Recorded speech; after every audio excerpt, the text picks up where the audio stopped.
যুক্ত হয়ে সংঘর্ষে লিপ্ত হয়। পাশাপাশি আপনার ইটপাটকেল নিক্ষেপ করার কারণে কিছুক্ষণের জন্য যান চলাচল বন্ধ ছিল। পরবর্তীতে পুলিশের স্ট্রাইকিং ফোর্স এবং মোবাইল ফোর্সের উপস্থিতিতে পরিস্থিতি কিছুটা শান্ত হয়। পাশাপাশি হচ্ছে আপনার বাংলাদেশ সেনাবাহিনীর 4টা মোবাইল টিম আসে এবং আমরা পরিস্থিতি নিয়ন্ত্রণে সক্ষম হই। এখন পর্যন্ত এটার সাথে কোনো ধরনের অন্য কোনো সংশ্লিষ্টতা পাওয়া যায় না। বিভিন্ন জায়গায় আমাদের কাছে তথ্য দেওয়া হচ্ছে যেটার সাথে নির্বাচনের কোনো সংশ্লিষ্টতা আছে কিনা।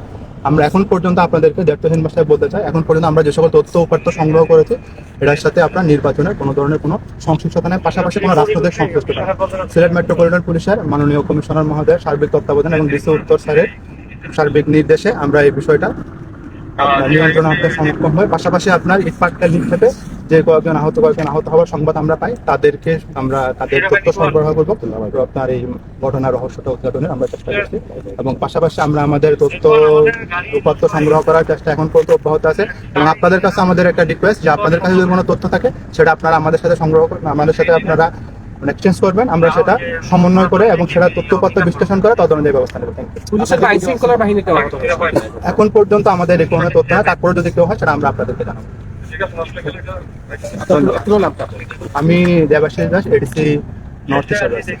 থ্যাংক ইউ, সালাম আলাইকুম। আপনাদের সহযোগিতার জন্য আবার ধন্যবাদ। রাতের বেলা সিলেটের কুমারগাঁও এবং সাহেবের গাঁওর মধ্যে আসলে কি নিয়ে সংঘর্ষ হয়েছিল এবং কি পরিমাণ হতাহত হয়েছেন এবং পুলিশ প্রশাসনের কেউ হতাহত হয়েছেন কিনা আসলে সেটিও তারা তাৎক্ষণিক জানাতে পারেননি। আসলে সেটি খোঁজখবর নিয়ে তারপর তারা জানাবেন এমনটা তারা বলছিলেন।